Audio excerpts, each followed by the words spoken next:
Hello, we are live with the Property Experts Podcast with Ben Richards and Jack Jiggins. You'll notice if you are tuning in on video that we are in a paddle court in the centre of Reading. You've got a live view of the action as it unfolds.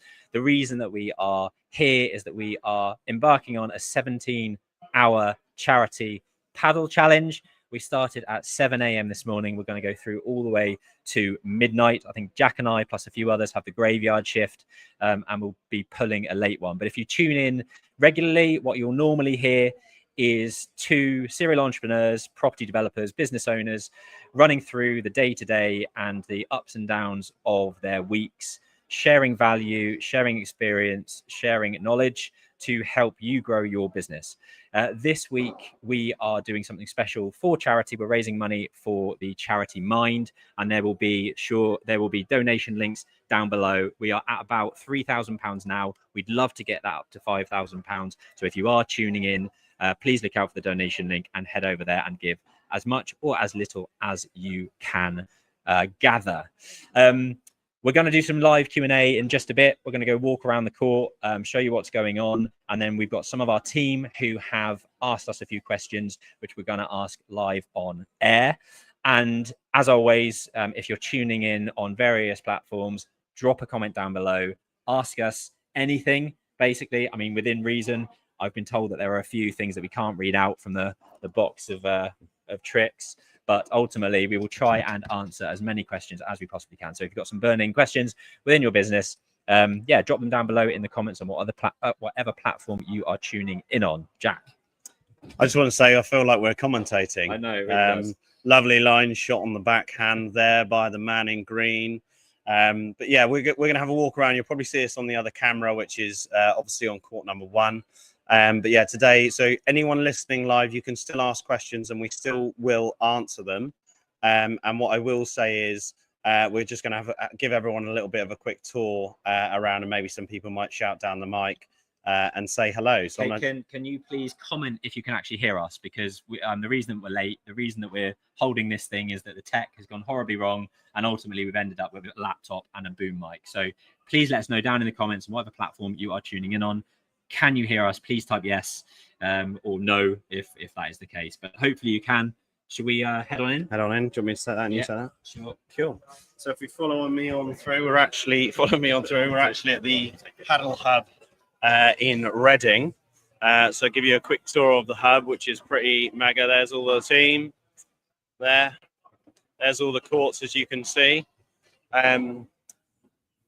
Yeah, we'll give you one thing we wanted to show you actually was the live feed. So we've got a TV. We've got a TV here which is playing live, and we can actually see that we've raised £2,785. I don't know if that QR code will work, but we can send it in the comments section as well. We're going to have a quick tour around and see everyone. I might actually quickly ask Ryan to check the audio. Yeah, cool. Is he on it? Nobody's on it. And I can't see any comments yet. Can anyone actually hear? Hello. Wave to everyone. Ryan. Check the audio. bit late now. Ryan's checking the audio. Some familiar faces. From the Ground Up podcast. If you don't tune in to the Ground Up podcast, check it out. How's the audio? Are we there? Testing. Yeah, good. Yeah, we're good. We are good. We are live. So who have we got on the court? We've got a solicitor, Will from Boys Turner. We've got Dan Nash from Nash Glass. We have got Pete and star player, Pete's son, who must be 10, 11? Yeah. Absolute rocket of a forehand. Let's walk up to the other camera. So you should see us coming on screen right now. Whoa! We are in the action. So hello everyone. You're on camera. You are, and we are live. So to all two viewers, we'll get to the Q&A. My grandma, who was just there. We'll get to the Q&A shortly. Please drop comments down below with any questions that you've got. But we've shown you the action. We're here until 12 o'clock tonight. We're currently on £2,800. and we really hope that we can get that up past the £5,000 mark. So You want to be on YouTube? yeah, donate on the link down below.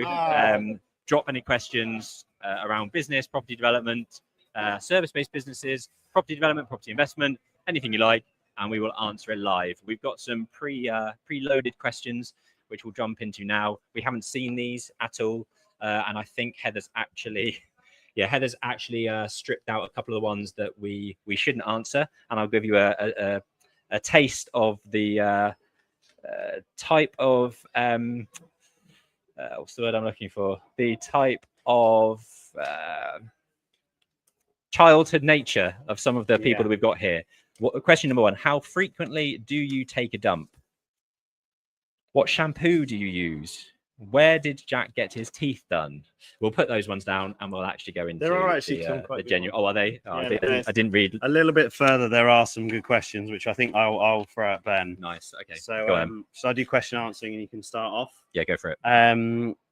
What's the one thing you do every week that makes a difference to your business? Ooh, great question. Good question. From Verity Barrett, a local agent in Reading. Thank you very much, Verity. What do I do every week?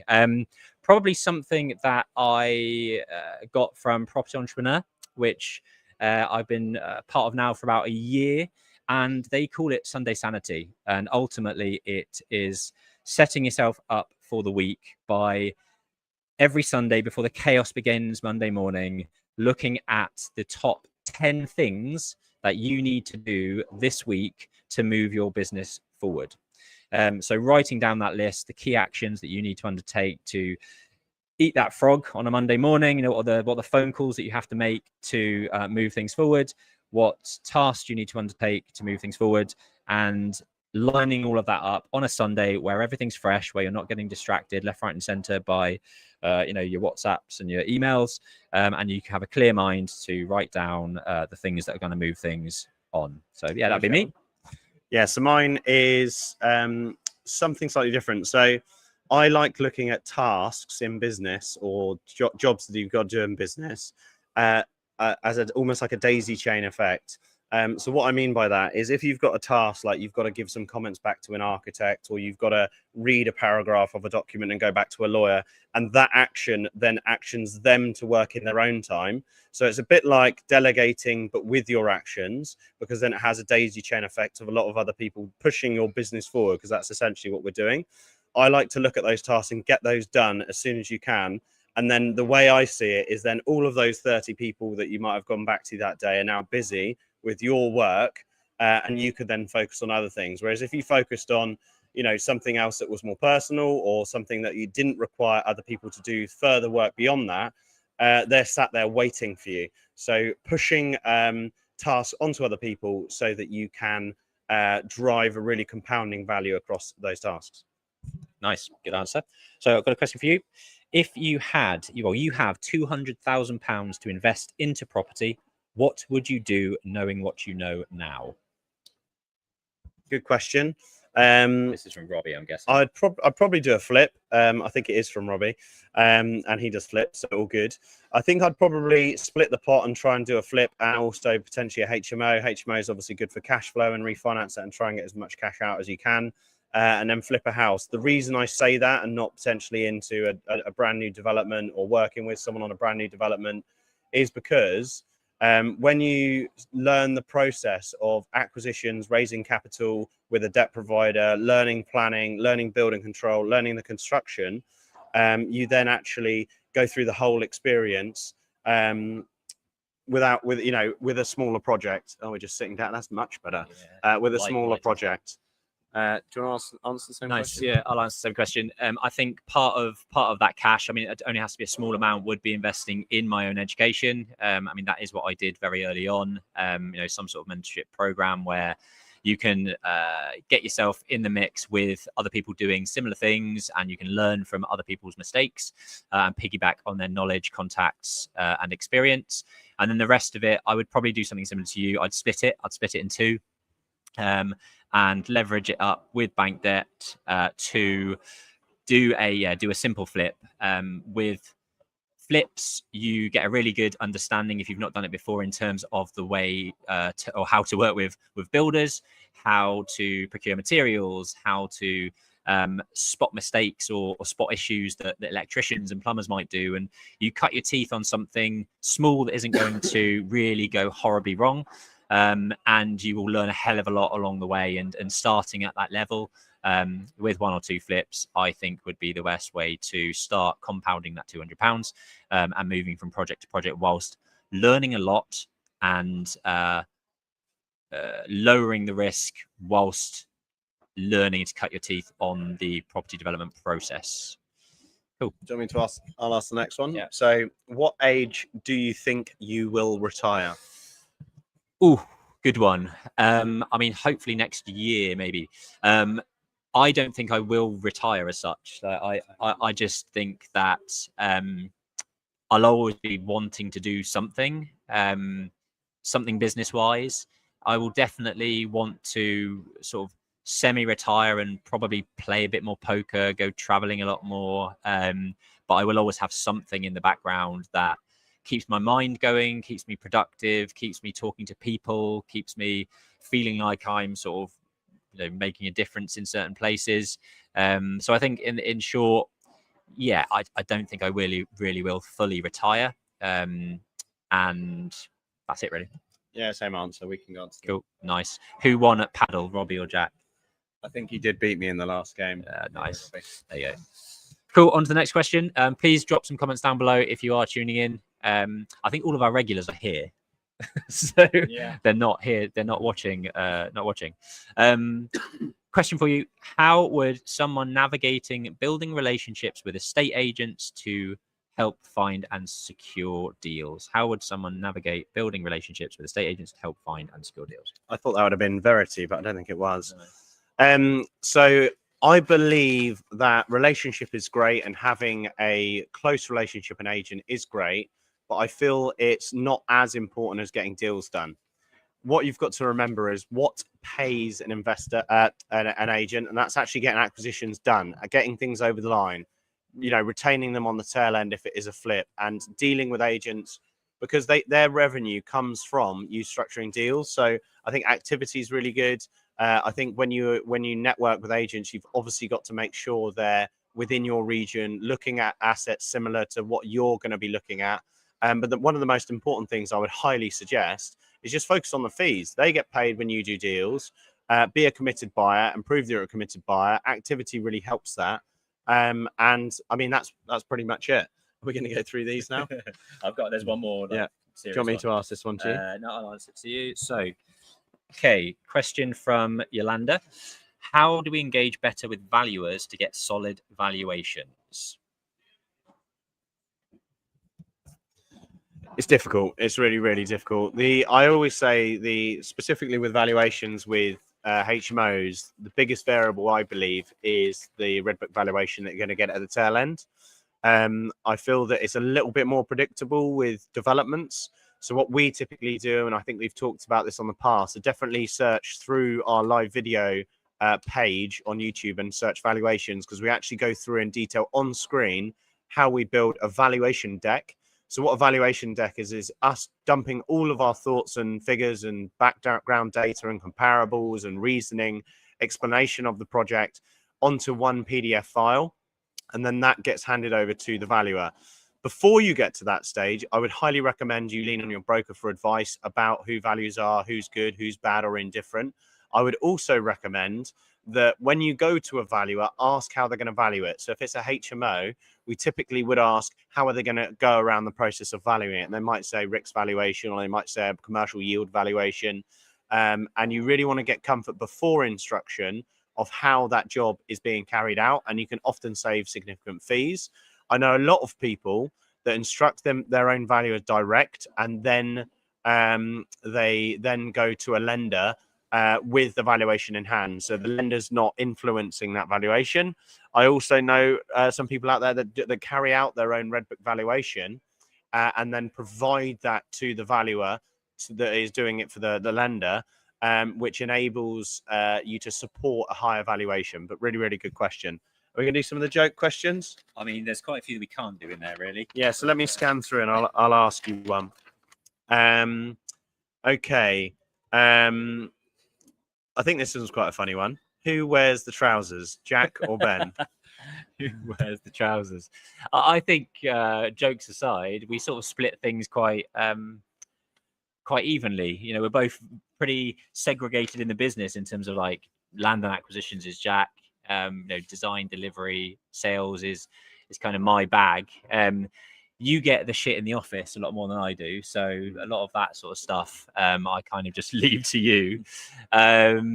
Who wears the trousers? I mean, it's often we have a little bet, don't we? You know, if we have differing views on stuff, or you know what we should market something for, or where we think something's going to sell, and what we should accept, etc. You know, it might be a £10 bet on something to just make it a bit interesting. But yeah, we are generally, I'd say, quite sort of not amenable, but we have, I'd say, quite similar views on stuff, which is good. And we've never really kind of had to bat heads on situations in probably like the 8 years we've been doing stuff, right? Yeah, I think the only other suitable one on here is honest thoughts on Samuel Leeds. Yeah, I thought that was the only one that would actually make the cut. You go first. So Samuel Leeds, for anyone who doesn't know him, give him a quick Google. He's actually recently appeared on the news.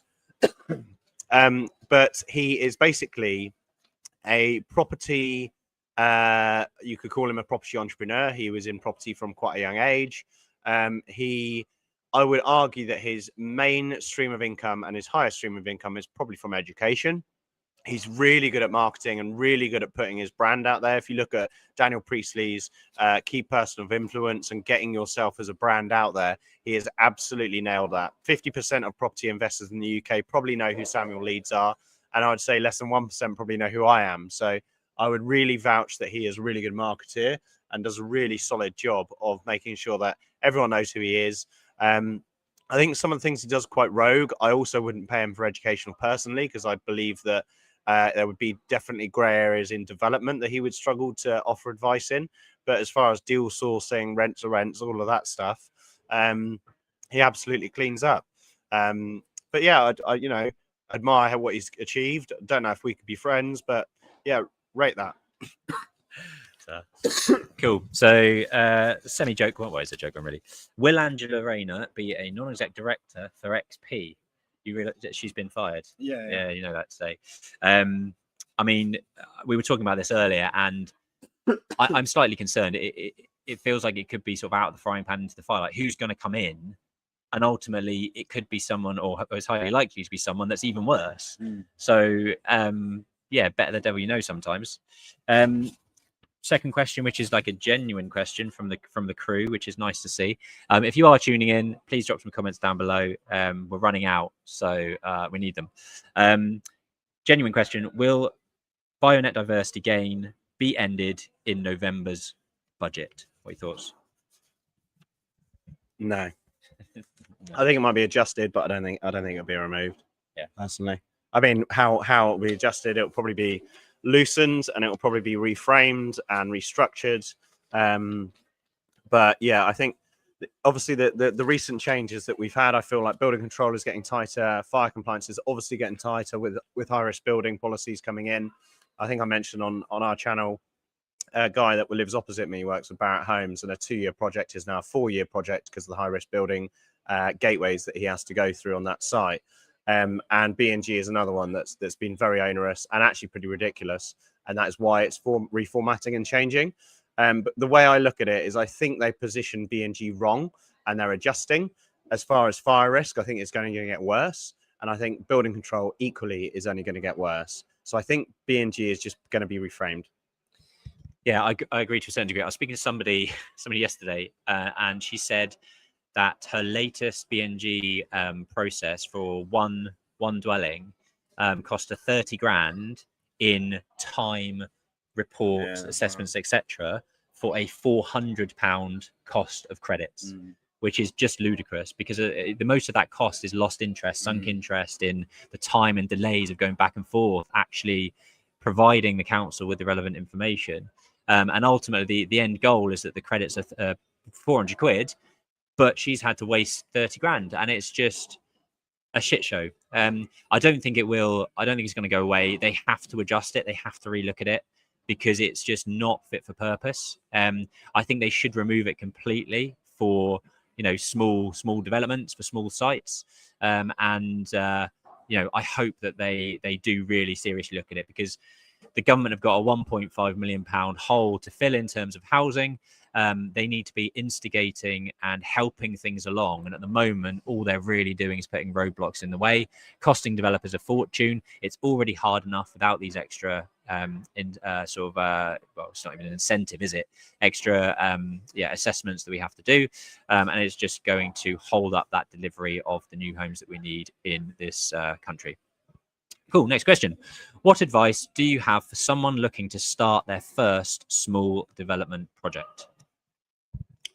Get a mentor, get someone that's done it before and can advise you and help you and guide you. Other than that, just be pragmatic, be sensible. Most of it is learning. So, there's a lot of stuff that you won't know. And that is why the mentor is there. But I mean, that's what I'll say. Have a good professional team that can deliver it. Have the right people on board. So that is the right agent to help you think about finish and sales. Having the right architect that can commercially minded think, rather than just purely design, because you might overspec or over design something from a sales perspective. Have the right team to deliver the project. And I think, just basically rely on other people to make sure that your scheme is as good as what they would do, and learn through the process. Yeah, I think with your first project, you need to see it as as steep a learning curve as you possibly can, and try to take as much out of it as you possibly can. My first one, and Jack's already said it, is to make sure that you've got the right team around you. Now that does start from your architect, that does start from any mentors that you can bring on board, but ultimately people that have been there, done that can guide you through the process and stop you making mistakes that they already have seen on numerous occasions before. Mac, who tunes into this regularly, I had a 1 hour call with him and probably saved him 10 grand with some of the things that he didn't know about that he needed to get, and probably even more money in terms of the delays in which they would have cost him had he not started the process as soon as he did. So bringing on board the right team is fundamental. See it as a learning curve. Get stuck into every element of it. Even if you have got the right consultants on board, get loads of meetings in with them. Try to understand where they're coming from things. Ask questions and try to learn as much as you possibly could. Also, watch our videos. Yeah, that's last this one. Yeah, go for it. What is the most valuable lesson you've learned from previous project mistakes? Yeah, I think this one's quite prominent at the moment. And for me, it is when you start working on larger projects, your build contract is even more important. When you're working with small builders who are a small gang of whatever they may be, like Barry and his 3 mates, who can work on small projects, and you probably don't even have to have a proper contract in place. I'd always recommend you do, but ultimately a lot of small projects like that, whether it be a small flip or a house refurbishment, sometimes it's not even formalized as much as it should be, and that sometimes isn't an issue. When you start working on £2-3 million contracts like we're doing at the moment, your JCT contract and how that is created, formed, and written in terms of how it satisfies your needs for your development and protects you going forward is fundamental, because you're going to be in an 18 months to 2 year contract with the contractor. You need to make sure that you are as well protected as you can be, that you've made all of the requirements that you need to in that contract. And I talked last week about sectional completions. That's something that we've fallen foul of and not put into our contracts in the past, and going forward we absolutely will be having that in with our projects, because we often phase them. So it's so important just to have that in there. Yeah, I'll just say time's money. So the longer you take on a project, the more difficult it is, the more it costs, the more I believe that margin is exponentially lost over time. So you can't go, oh well, we finished it a month late and we will still make the same profit minus one finance once one month's finance costs off the profit. That's not actually true. The knock-on effect is you may have units that are sold that might fall through. You might have further delays with contractors. You might need more, potentially even more funds back from the bank.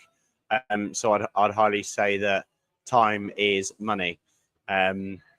Ben's doing something, so I can't really see it, but I will ask I'll ask the next question, and I will potentially answer it myself as well.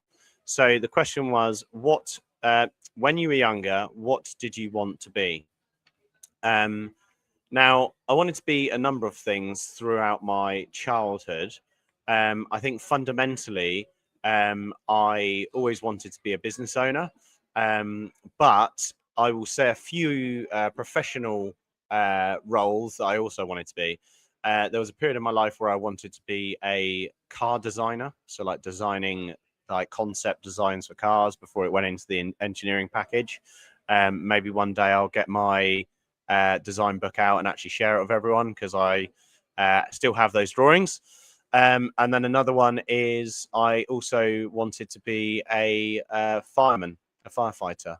I just love the thought of like strategy and also putting your body through challenging tasks. Yeah, that just excited me. What did you want to be when you were younger? Yeah, decent. Really good question. My work experience when I was 16 was actually the best work experience I've ever done, for really bad reasons. Ultimately, I went to work for my dad's friend's accountants, and absolutely hated it. I was there for about 2 weeks. Up to that point, I thought I like finance, I like money. I like calculations, I like maths, I like spreadsheets, all that sort of stuff. And I thought accounting was the route forward for me. Really hated it, no creativity, really dull, and changed the course of where I headed. Up to that point, I just thought that was the way forward for me. I'd always thought that I'd set up my own business, I'd be my own boss. That was never in doubt. Wasn't something I was going to jump straight into. Went to university, did what I needed to do to get that background, get a fallback position of a trade or a profession of some kind. But I knew at some point, whatever it was, I would have set up my own business. I've always been very entrepreneurial. But the accountancy work experience basically changed the direction for me, and realized I needed something creative. Property brings that. I love the business side of stuff, where you've got the creativity of marketing, of sales, of learning new skills throughout the whole sort of operations, finance, talent, sales, marketing within the business. It made me realize that I like the creative elements of things, and the architecture and the property and the construction side of stuff, combined the creativity, the engineering, the problem solving, the maths, the calculated risks that we take, it was a really good fit. I think being a bit more long in the tooth now after 8 years doing property development is very, very hard, and there's a lot to be said for running a service-based business where you've got lots of money coming in, a lot of the time. With property development, it's very lumpy cash. And I literally said this to somebody earlier in terms of, what I might sort of do again. And that would probably be build service-based businesses as my main time, and then invest the proceeds from those businesses to do the property developments and property investments. And what we're building with XP is obviously a bit bigger than that. And it's very, very hard, I think, to build a property development business in this day and age. But I've always wanted to be an entrepreneur. I've always wanted to do my own thing, and that was really never in doubt. Yeah. Any other questions? Are we out? I think that's it. Are we out?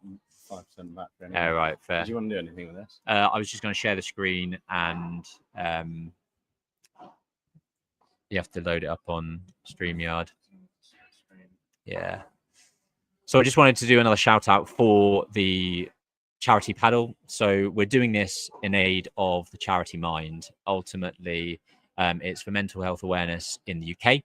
The last 3 years for me has been very, very, very challenging, since my mum passed away, and we have done this for the last 3 years. We've raised about £15,000 to date. We would really love to smash above the £5,000 level. After today's event, it's been a fantastic turnout so far. We've got another, about 5 hours to go. People coming in and off the courts. The donation link will be down below. We want to hit it as hard as we possibly can over the next couple of weeks. We'll probably close the donation raising in the next couple of weeks. Want to say a big shout out to the Padel Hub. They have been very, very hospitable in the centre of Reading. Short walk from the station. They asked us to say something. Let me dig out what that was. Yeah, I haven't got my phone because my phone's recording the paddle. So back to the paddle, you can actually see Seb and Finn, who are both interns from this summer, playing on the near side of the court. And I think they're playing Boys Turner's Will. Won't try and pronounce his surname. But yeah, you go back to me. Right. Yeah, really, really big, massive thank you to the Padel Hub, the home of indoor paddle. It's always on. And I really do feel like a commentator now. It's always on. Okay, I think we're going to close out. Haven't got any other live questions, but thank you so much for tuning in. It would be massively appreciated if you could click that link below shortly after this ends to make any contributions to the donations. Obviously, this goes to Mind Oxfordshire. And what I will say that is amazing about Mind Oxfordshire, above the actual purpose of supporting a mental health charity, is they do send us a breakdown of everything that our funds can go towards and how many. So we actually get a huge breakdown list of all the appointments that they can schedule, all the awareness raising events that they could do. So this event alone will have a knock-on daisy chain effect of them using the funds to bring awareness, cater for people, and really make a difference. So massive thank you for everyone for watching. Ben, anything else to add? No, all good. Thanks for tuning in, and see you again next week. Ciao. Ciao, ciao.